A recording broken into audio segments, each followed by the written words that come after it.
Worry, I think, gets a lot of bad press because we don't use it very well. And so when I call it worrying well, it's really about what is worry, how do we do it, what's the purpose of it, is it possible that worry has a positive function, which it does.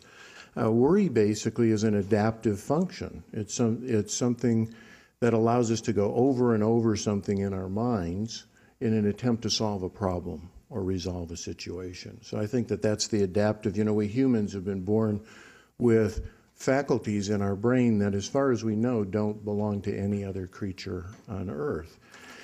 And it has allowed us to, to come from being a pretty vulnerable prey animal on the African savanna to becoming the dominant creature on Earth. It's, we don't have many tools for survival. If you look at a human as an animal, we're pretty vulnerable. We don't run very fast. We don't have big teeth. We don't have big claws. We can swim a little bit, but not very well. We can't fly very well.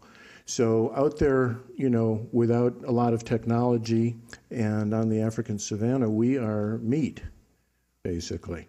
And we've got systems built into our system that we inherited from the development of other prey animals that lead to things like fight and flight response, which are adaptive in some situations and maladaptive in another.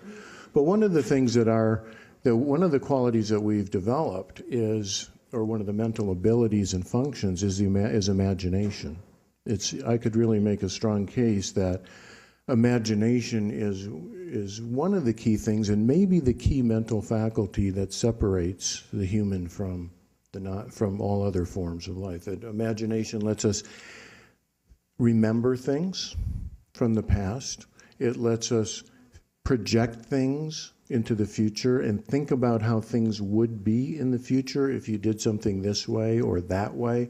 And everything that exists on Earth that wasn't made by God or nature, whatever, take your pick, or some combination of the two, everything else that exists, everything that humankind has created started in somebody's imagination. That's where it made its first appearance on Earth, is somebody's imagination. Oh, we could do that.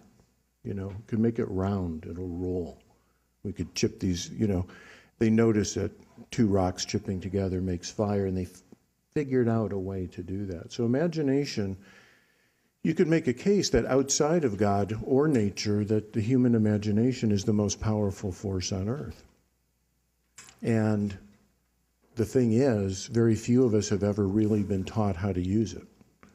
Most of our education, especially all the way through to higher education, is on using other mental faculties which also have made us very powerful. The ability to analyze, the ability to calculate, linear, logical, rational, scientific ways of thinking have also contributed to us being very powerful because they allow us to take the things that we imagine and make them real in a certain way. But a lot starts in the imagination. Worry is a function of imagination. If you didn't have an imagination, you wouldn't be worried.